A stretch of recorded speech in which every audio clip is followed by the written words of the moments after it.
Right now, the political temperature in Zimbabwe is changing, and the biggest discussion is that young people inside the ruling party structures are no longer showing the same energy and loyalty that used to protect President Emerson Mnangagwa. In recent weeks, analysts say internal mobilization has slowed, youth structures are divided, and new youth initiatives are being introduced to rebuild loyalty.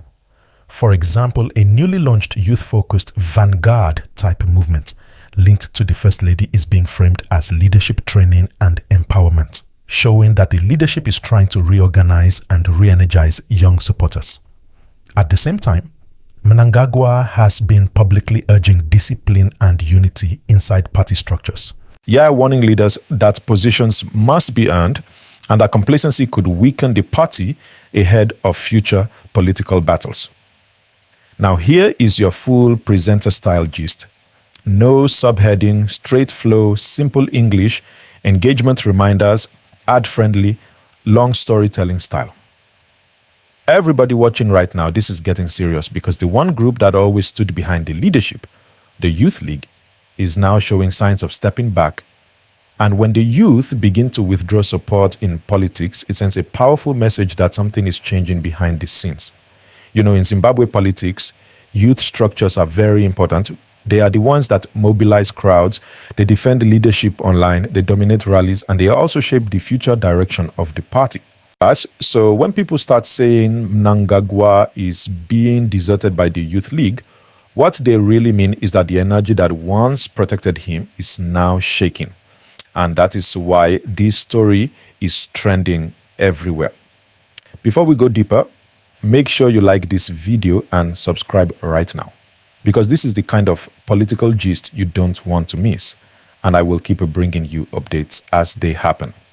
Also, tell me in the comments, do you think youth support really decides political power, or is it just noise? Keep watching.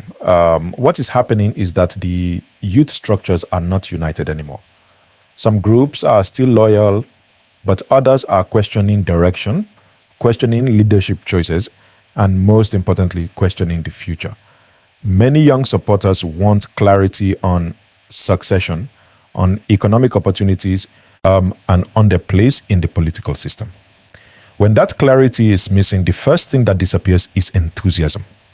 Rallies become quieter, slogans become weaker, and suddenly leadership begins to notice that the crowd is not as strong as before. And when that happens, the political message becomes clear, because in African politics, youth wings are like the last base of emotional support. Older leaders depend on them for visibility and legitimacy. So if that base starts crumbling, it becomes a warning sign that internal pressure is building. That is why you are hearing statements calling for discipline, unity, and recommitment. Those statements are not random. They usually come when leadership feels the ground shifting. Make sure you like and subscribe again, because this gist is getting deeper and I will continue breaking it in simple English so everybody understands. Now, another angle is that new youth initiatives are being launched to rebuild loyalty and reorganize support structures. That tells you something important. When new youth programs appear, it often means leadership wants to create a fresh support base, maybe because the old one is no longer dependable. So you begin to see training programs, empowerment talks, leadership camps, and mobilization drives. All these are signs that the leadership wants to reconnect with young people. But here is where it gets more interesting. The youth themselves are divided. Some believe they must remain loyal for stability. Others believe change is necessary for opportunity. And when youth become divided, political tension rises quietly.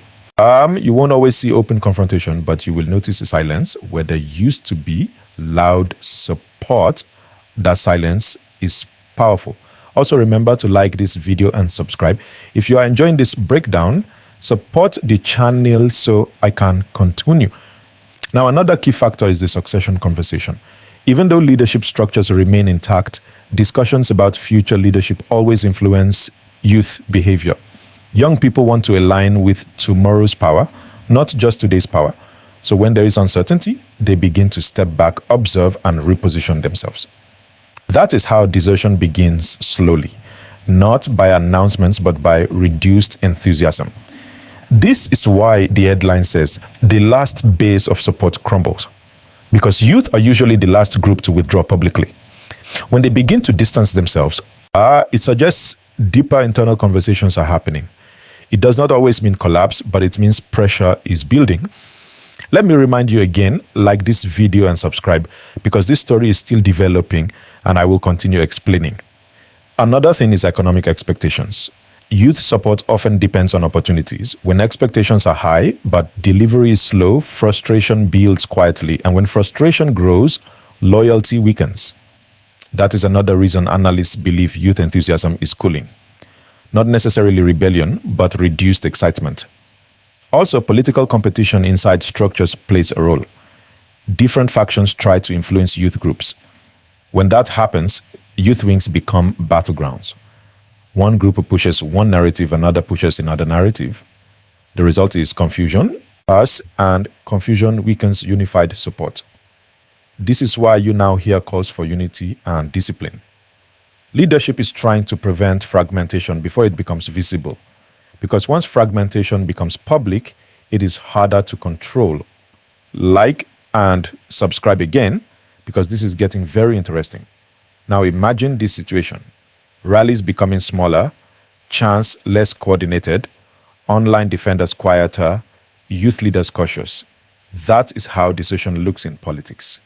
Not necessarily protest, but reduced enthusiasm. And when that happens, opponents start gaining confidence. Even internal rivals begin repositioning. That is why this moment is very sensitive. So what next? Leadership will likely increase youth engagement, more meetings, more outreach, more empowerment messaging. The goal is to rebuild energy. Whether it works depends on how youth respond. And that is why this story is trending. Because youth support is the engine of political survival. Once that engine slows down, everyone notices.